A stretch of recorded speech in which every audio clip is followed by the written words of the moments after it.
All right, good afternoon, everybody.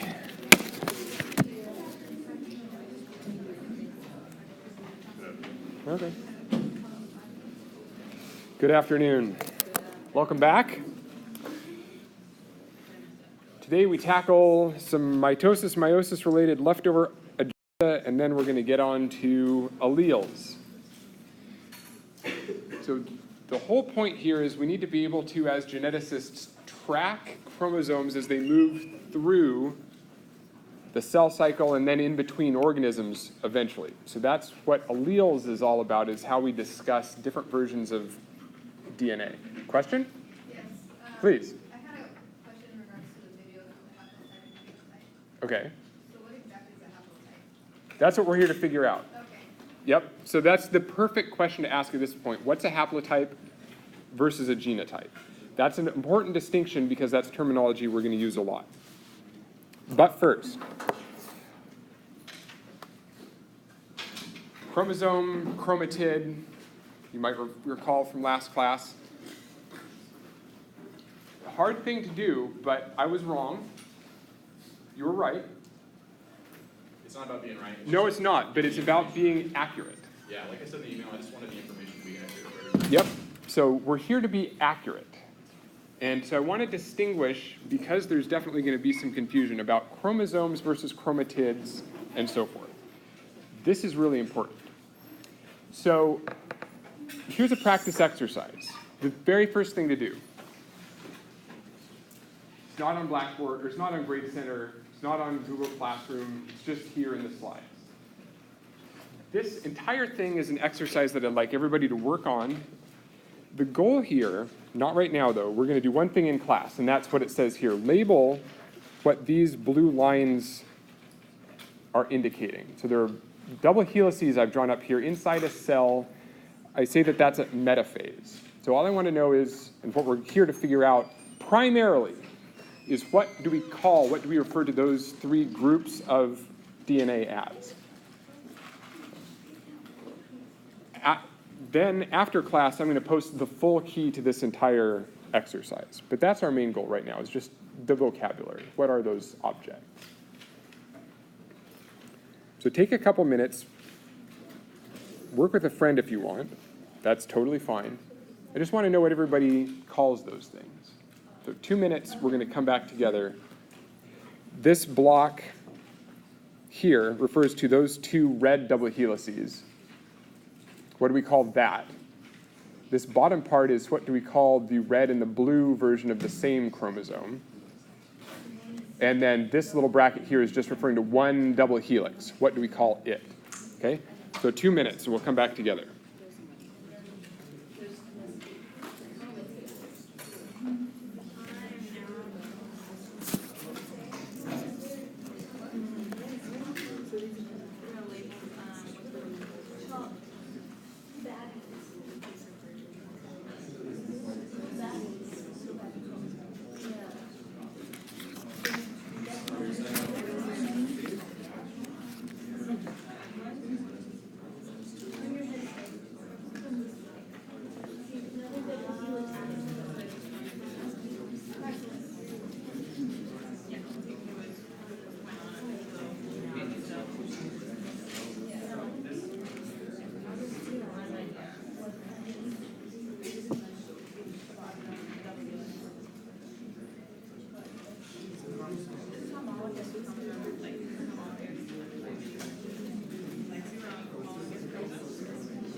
Okay.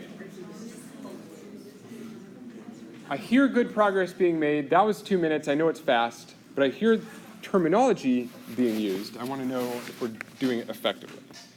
So who's pretty confident in one of their answers?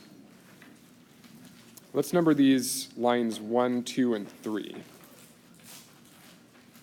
So what's object 3? A single one double helix.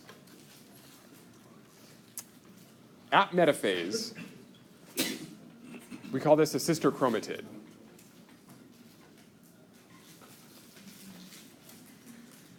What's its sister to? Bottom piece. The bottom one. So that's the sister chromatid, and that's its sister. Why did I color code these? I think somebody figured it out. I heard some people talking about the colors.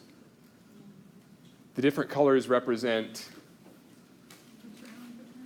maternal and paternal. It doesn't matter which color is which. I'm just trying to help you realize that there are two different chromosomes. We've got chromosomes 1 and chromosomes 2, say. The big one usually has a lower number. The larger the chromosome, usually it has number 1, number 2, number 3. The smallest chromosome is usually the biggest number. So two sister chromatids at metaphase make up, that's line 1 here. So when you have two together, what's that? Duplicated chromosome. That's a chromosome. That's a chromosome.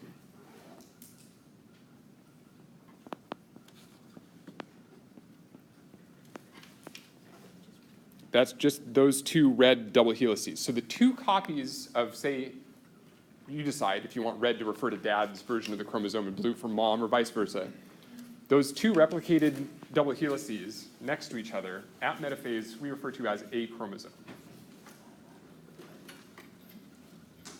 So what's half of a chromosome?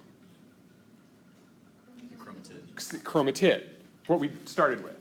So one double helix, at this point in time, this is the really critical part, unfortunately. So again, I apologize in advance. The definition of chromosome changes as the cell cycle proceeds, which is fucked up. But that's the problem. And that's why I was having an issue last class, was because I didn't appreciate, I knew that chromatid was only used during a certain period of the cell cycle, but what I neglected to say was that the definition of a chromosome also changes as the cell cycle proceeds. That's what this whole exercise is about, is understanding how those definitions change over time. So right now we've got a chromosome, that's two double helices. And they're made up of two sister chromatids, each a single double helix. Single double helix, it's like a jump rope or something. What's number 2? When we're referring to one red version of chromosome 1 and one blue version of chromosome 1. I heard this word used up front. Those are something chromosomes. Those are homologous chromosomes, or homologs.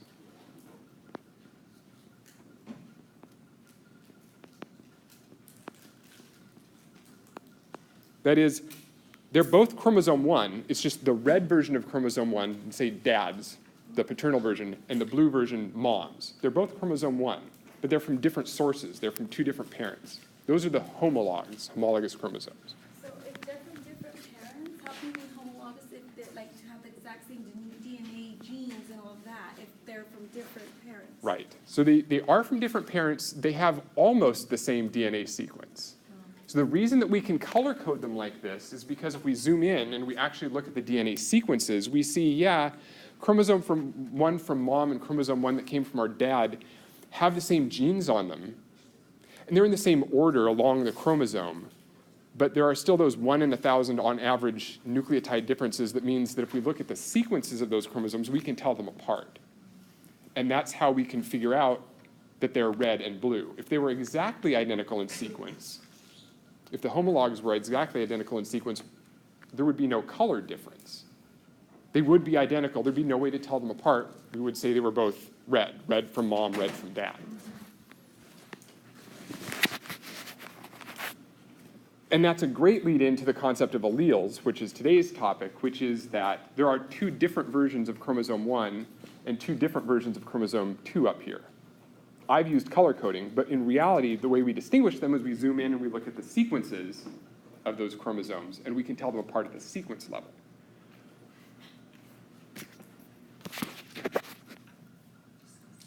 In other words, you can consider homologous chromosomes approximately as alleles. You've got one version of chromosome 1, you've got a second version of chromosome 1, they differ in sequence. Normally, we use the term allele to refer to a gene, a small part of a chromosome, not an entire chromosome, but so that's why I'm saying this is an approximation. Homologs, two versions of the same chromosome, alleles, two sequence different versions of the same gene.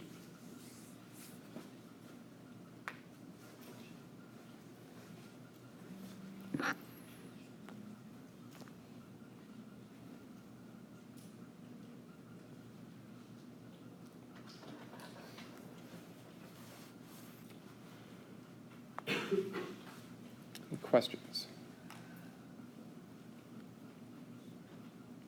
So that's the definitive answer. The next most important thing that I can tell you before we move on to the next slide and a couple of questions is what happens to DNA. I've drawn it here as a double helix in the cell we were just looking at. But as the cell cycle proceeds, what happened to the DNA right at G1 over here? They don't look like double helices. They are double helices, but they don't look condensed like this. So what does DNA do as soon as the cell cycle ends? Anaphase, telophase.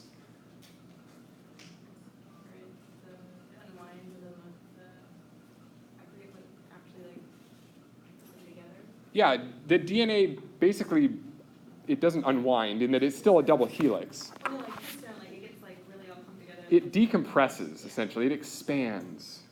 It's all condensed and tight for why for metaphase? Why for cell division? Does the chromosome really compact itself?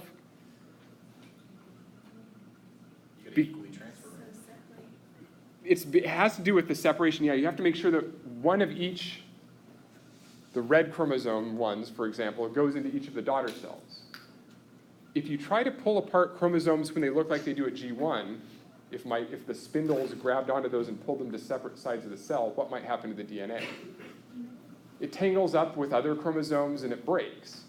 So the chromosomes condense during metaphase so that you can align them properly and then also pull them apart into the separate daughter cells without doing things like accidentally tangling up the chromosomes and physically breaking them, which would be really bad. But after the cell cycle is complete, down here, the chromosomes decondense. They spread out, they fill the entire volume of the nucleus.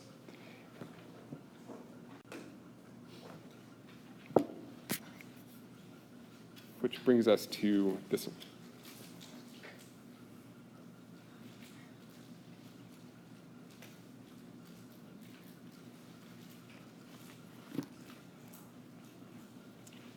Okay, so notice I wrote question 1 purposefully. I didn't ask about how many chromosomes are in each image. So even if you don't get the definition of a chromosome and the fact that it changes through the cell cycle, that's okay. The most important thing for all of you to know is just to be able to look at a picture like this and tell me how many double helices there are. So what are the answers? I've shown this for a few classes, so if you haven't tried it yet, you're about to find out the answer. But hopefully some of you have. How many double helices are there in each of these two pictures?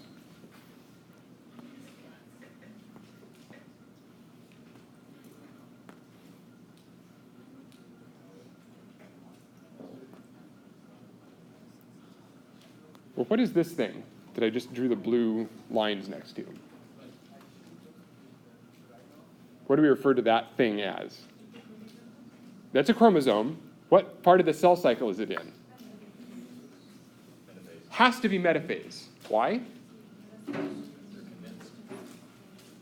Exactly. So I'm hearing soft voices a lot of places saying this. This is the only time you will ever see chromosomes that aren't in the big puffy cotton ball form. Anytime you can actually see chromosomes or DNA as distinct objects, that's metaphase. Which means that that X-shaped thing is what? We just did this in the previous slide, the cartoons. There are two sister chromatids. So if we blew up this view, each of those lines represents, if we zoomed in, one double helix. So this is two double helices, two sister chromosomes lying next to each other.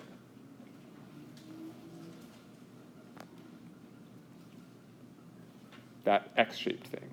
So every one of those chromosomes or objects is two double helices. So how many double helices are there? on the right side. 46 times 2. There are 46 chromosomes in a human, and each of those chromosomes are made up of 2 chromatids, 2 double helices.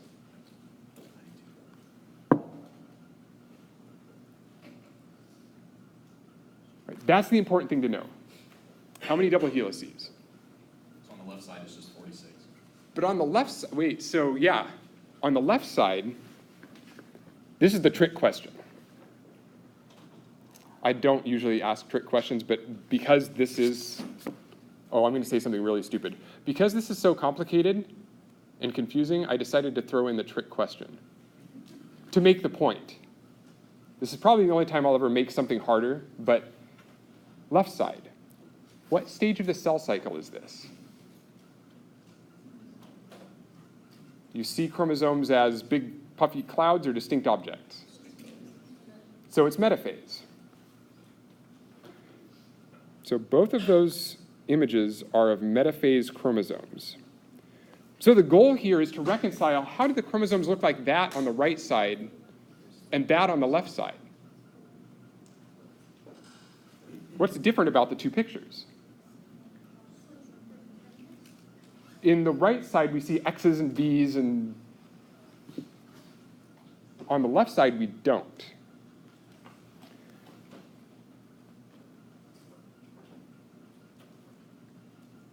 So in red here on the right side, I'm circling, that's chromosome 1.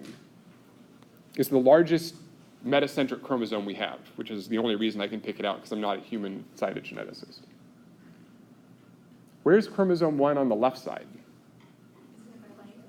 It's arranged by length. So that thing that I just circled in red is the same thing as what I circled in red on the right side. Because at metaphase, how many chromosome 1s are there? 2.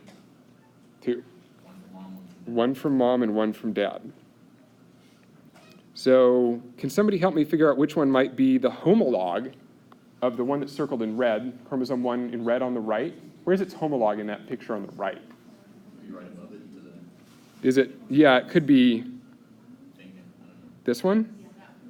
Maybe also chromosome 1 from the other parent. So here on the left side is chromosome 1 from the other parent. So wouldn't that be after the cells divide, though? Right? They're only single chromatid chromosomes? So this is the tricky part, and thank you for asking. If we zoom in here, because this is metaphase, so both of those pictures are taken at exactly the same, almost exactly the same time. Almost exactly the same time. When we zoom in, we see that what this is 2 double helices, so the 2 sister chromatids, but they are lying so close together that we can't see their arms spread apart. They're just together like that. So that still is 2 double helices side by side. What happens is early in metaphase, the 2 sister chromatids, the chromosome, they're stuck together all along their lengths by proteins, synaptonemal complex, for those of you that might recognize that term. So that's what this looks like. This is early in metaphase. Later in metaphase, which is what we see on the right, those proteins that hold the sister chromatids together start to break apart, and that's when the chromosome arms can separate like this, and you get an X-shaped or V-shaped chromosome. So these are all taken at metaphase, early metaphase on the left, late metaphase on the right. In other words, there are also 92 double helices there on the left. Even though you'd only count, just by eye, you'd only count 46 things, but each of those things is 2 double helices, just like they are on the right. So looks are deceiving. But if it's metaphase, there are 4 double helices of each chromosome. 2 for chromosome 1 for mom, 2 from chromosome 1 for dad. And So you're on. saying, okay, I'm a little confused. Yes, absolutely. So, because I was thinking it's just 2, not 4. So is that only in the beginning of the metaphase you're saying that occurs? Because I was thinking it was just the 46. Right. So this red chromosome here, that looks like that. 2 double helices crossing each other. Right. The picture on the left side is the same thing. It's just that those 2 sister chromatids are not crossing. They're touching so closely across their entire length, you can't see that there's 2 things there.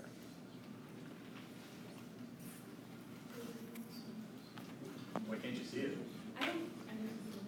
Because those proteins have zipped up the lengths of the arms of the chromosomes, so they can't spread apart like they do on the other side. In the other picture, it's kind of like 2 of those put together over here. What stage of this cell cycle does that occur? These are both metaphase. The chromosomes combine in metaphase before replication? This is early metaphase on the left. It's late metaphase on the right. Okay, so they already went from the 4 to the 2.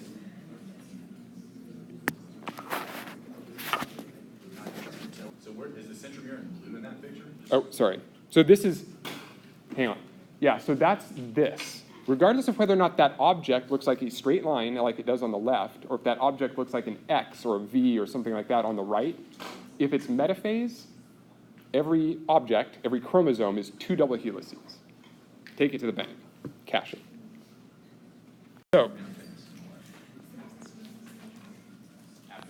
to cartoon.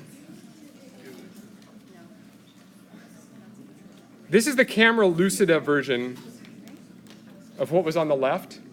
2 double helices right next to each other, all lined up with synaptonemal complexes holding them together. These are proteins. So we've got 2 sister chromatids tightly associated with each other. They can't physically spread apart. That's early metaphase. Later, those same 2 double helices have the proteins that hold them together break apart. So they're still only held together wherever the centromere is. But now the arms are free to flap about. And you can see them as X-shaped objects. So from early metaphase to late metaphase, no change in DNA content, just the shape that these chromatids take. And in both cases, we refer to that whole thing, two sister chromatids together, or 2 double helices, as a chromosome.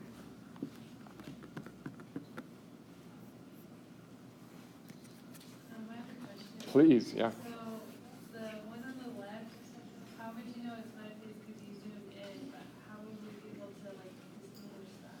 I think I'm just because they look single until you zoom in. So, Because what's true at metaphase when you see an object? A distinct something that's DNA. Condensed. oh, it's condensed. It's condensed, and so that's how we know it's at metaphase. So if we see a chromosome at metaphase when it's condensed, this is the definition. This is the take-home message. How many double helices are you looking at? One object, metaphase. 2 double helices, regardless of what it looks like. Okay, blue things.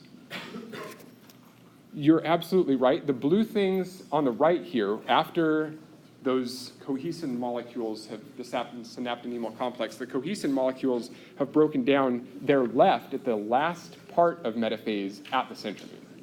It doesn't define the centromere, but it shows you where the centromere is. Oh, so you're saying it's just the last section of the Yeah. connection? Wherever the chromosomes are still stuck together at the end of metaphase shows you where the centromere is. Don't they replicate before condensation? They replicate while they're still chromatin, right? Yes. So you're showing here that they replicate as an entire chromosome. Don't they condense after replication?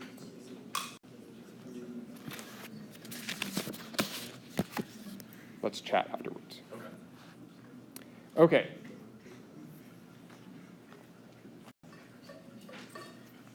So for alleles, we've got a bunch of terminology. Don't freak out. We're going to go through most of it today and maybe next class as well.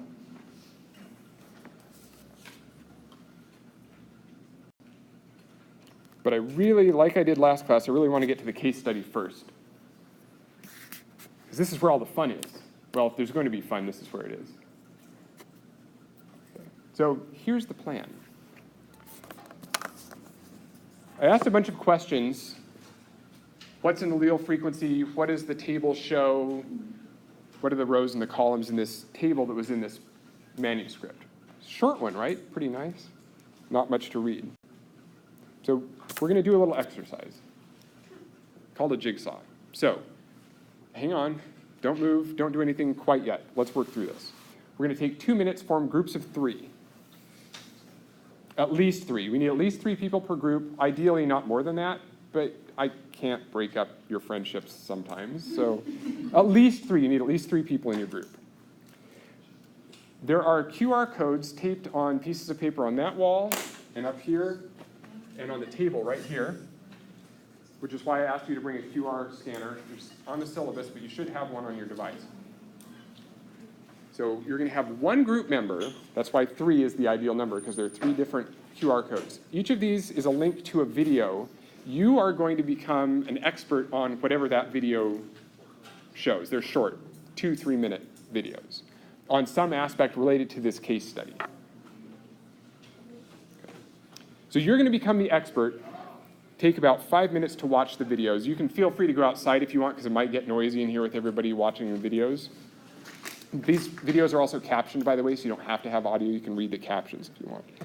We're going to take 10 minutes then. You come back together as a group. You share what you learned. You think just the take-home messages with your group mates. And then the next set of slides, the next 4 slides in this PowerPoint series, have questions that I'd like you to answer as groups with sharing all the information you learned. We're going to come back together 27 minutes from now. So yeah, hang on, don't move yet. Let's clarify. As an individual, 3 groups, one person goes to one the other, and then that person becomes experts on that QR code video. We come back and discuss it, and then come back here to discuss it as a big group, correct? Correct. So everybody does their own thing, watching their own video. You come back together as a group. You share what you learned. Every video really has one bullet point, one take-home point that all of you will need to share with each other to answer the questions that are on the next set of slides in this PowerPoint file. Okay. So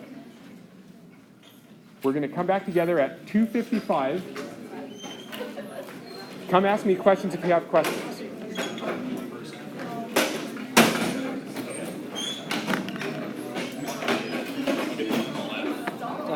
Yeah. Yeah. Coming back to this, so with this one chromosome, there's 4, so there's 2 double helices on each side. So That one object is 2 double helices, okay, and that's 2 more. So each chromosome will have a total of 4. At this point in time, that has a total of 4, but that is not the X-shaped thing that's on this side. Okay. Yeah, so that's 2 double helices, 2 double helices. Okay. Yeah. Okay, well, we're a little confused on that. Thank you. No, and it will stay confusing. Okay. Yeah. Try to get better, but it may stay confusing.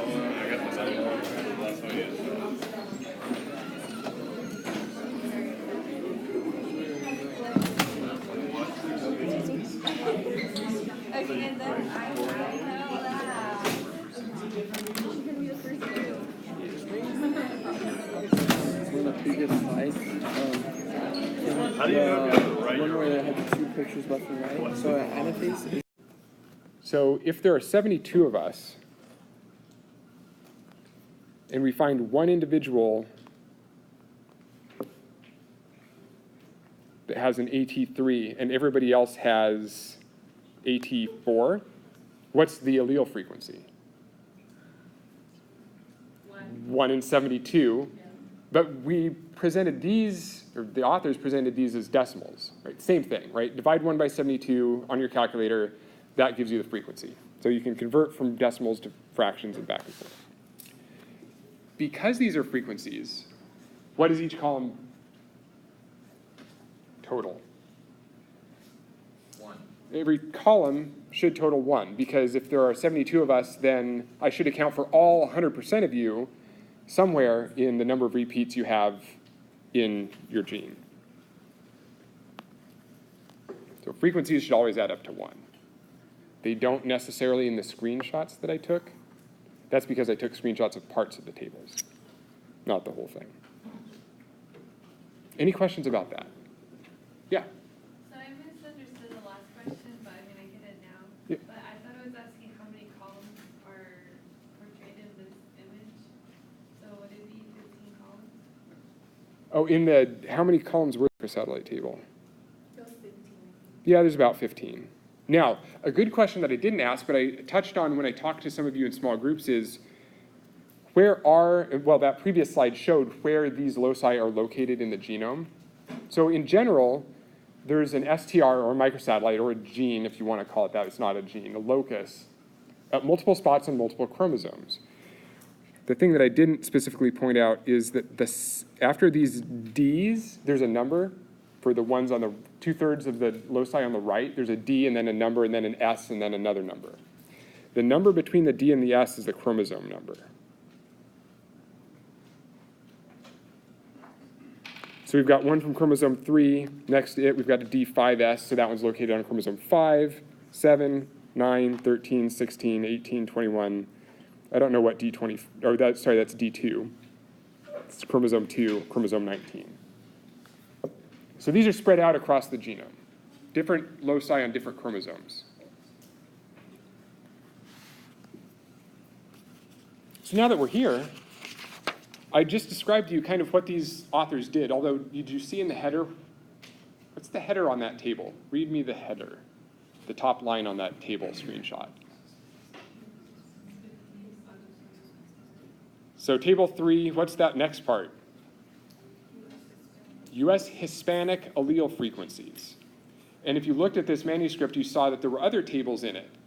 And the main difference between all those tables in this paper was that population changed. You got US Caucasian allele frequency, US African American allele frequency, US Hispanic allele frequency. They change depending on which population you look at. This is one way that you can potentially use DNA evidence to figure out what ethnicity somebody is. Because the frequency of these repeat units changes depending on which population you live in or are from. So given that, and my description of what the authors did to collect this information, how is this a model and what are its limitations?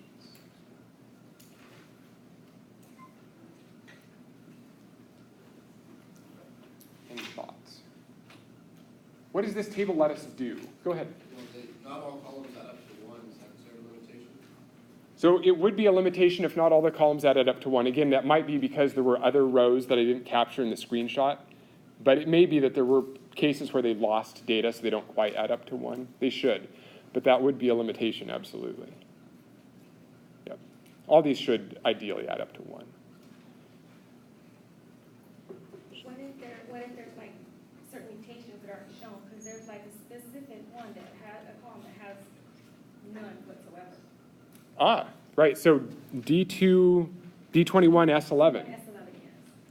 Okay, so there's a limitation. You can't use that microsatellite on chromosome 21 to genotype people that are Hispanic because there is no repeat there. There's an absence. There is no variation between individuals. Yeah, there's no variation between individuals there. Yeah.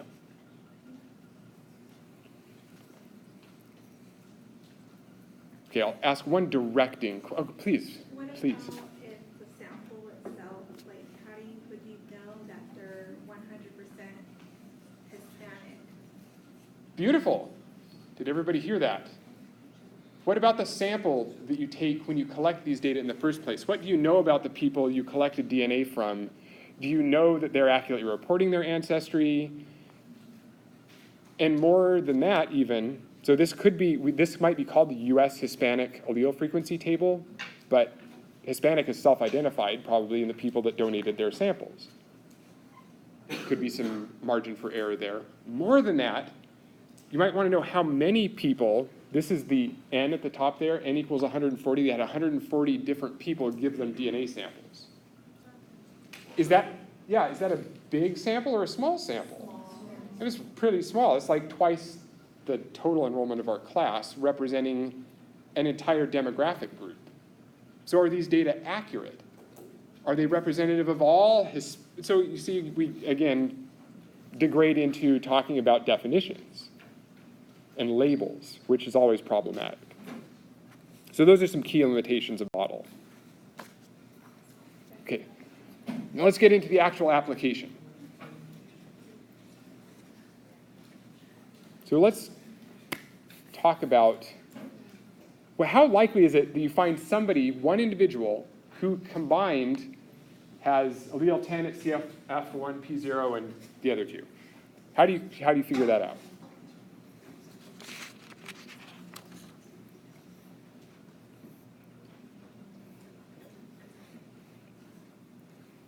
Go ahead. No? You weren't talking to me? You look? You multiply them. Multiply what?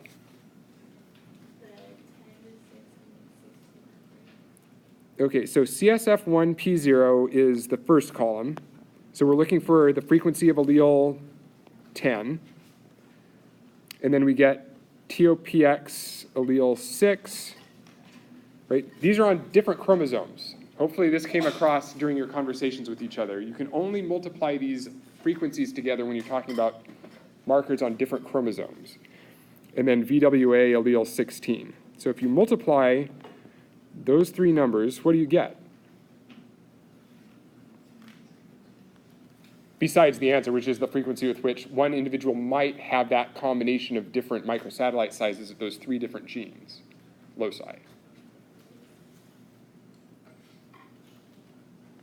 Pretty small. Pretty good. Back of the envelope calculation works just fine. A fraction times a smaller fraction times a smaller fraction. I got, 0.02%.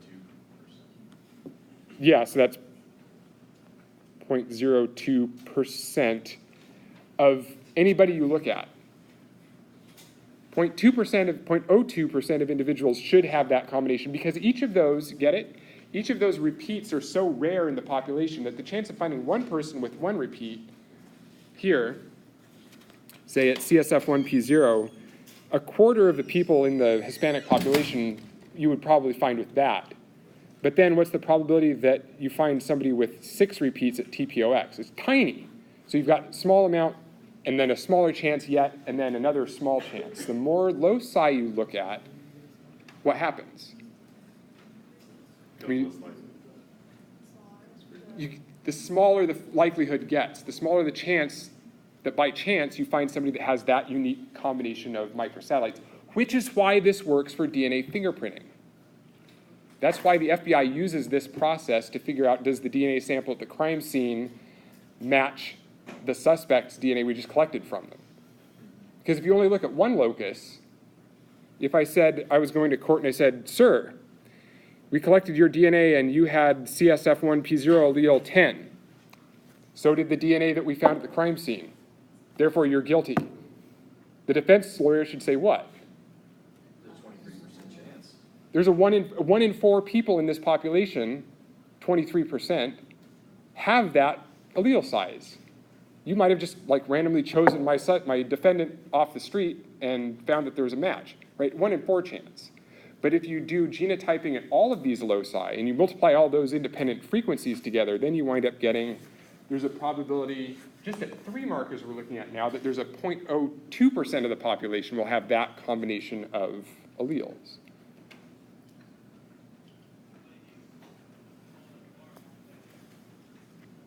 So that's the expected frequency, 0.02%, which is converted into per people, that's 1 in 4,081 people would be likely to have that combination.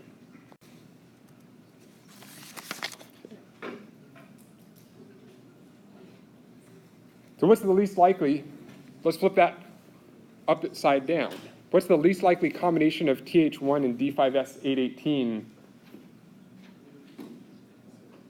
What's the rarest combination? 10 to 15. So TH01, what are we looking for? The smallest number. So allele 10 repeats at TH1, 1% of the population has. D5S818, 15 repeats down here at the bottom. 0.4% of the population has that. So together, you multiply those two numbers together, and that's the least likely haplotype. That turns out to be, if you do the math, 1 in 17,000 people. Not very likely. So if you find somebody that's a suspect for a crime, and you find that particular combination of alleles at the crime scene, and you find somebody that has that combination, they're guilty. It's them. Or, oh, see? What'd you say? Or identical twin. Oh, yeah. Or brother or sister, right? So this is another way that this model breaks down, people. Hang on. That's another issue with this model, is that it's assuming that all the people that you've sampled from are independent of each other, that they're not related. But yes, if you look at a brother and a sister, or a brother and a brother, or whatever, siblings, they're more likely to be very closely related in sequence, right? So you might misidentify a suspect, as you've seen, I'm sure, in CSI whatever, or one of these Law and Order shows on TV, maybe. Right? There's always some episode of the show where they accidentally misidentify an identical twin or a sibling as the person that committed the murder when really their evil twin set them up. Now, how would you They framed them. How would you determine the difference, say if they are brothers? Which one actually did it? Would you have to do more? You'd have to do more you'd have to do more testing at more loci before you found a genetic difference that let you distinguish the two individuals. Okay. So we're going to skip past, this is all content. Next class, we're going to talk about PCR, primer design, and non-disjunction. So I just said, don't do this for next class. There's a Socrative quiz running right now. And next class, we're basically going to do, again, PCR, agarose gel electrophoresis, and time for question and answer. And then that's also true next Tuesday for the review session. With that, we'll end 3 minutes early. Come up and ask me questions if you have lingering questions, and then we're going to step outside. Yeah. I switched over from the initial quiz before I submitted it, and then I forgot about it. So it's submitted. I think I probably recorded the information anyway. What's your name again? Rachel Morrow? Okay, Rachel. Rachel. Okay. Yeah. Trying to remember names and faces. No worries, we have a lot of students in this class. Could be worse, although this is one of the biggest classes. Let's see. Oh, sorry, what's your, okay, so I will record you. Sweet, thank you so much. No worries. All right, have a nice day. You too. Yeah. Professor, I wanted to come into your office hour today, but I ran out of time. I was wondering if I can maybe meet up with you after class today or Wednesday? I can't do right now. Tomorrow, Wednesday? Yeah, I'm free after 1:30. Busy tomorrow afternoon too, unfortunately.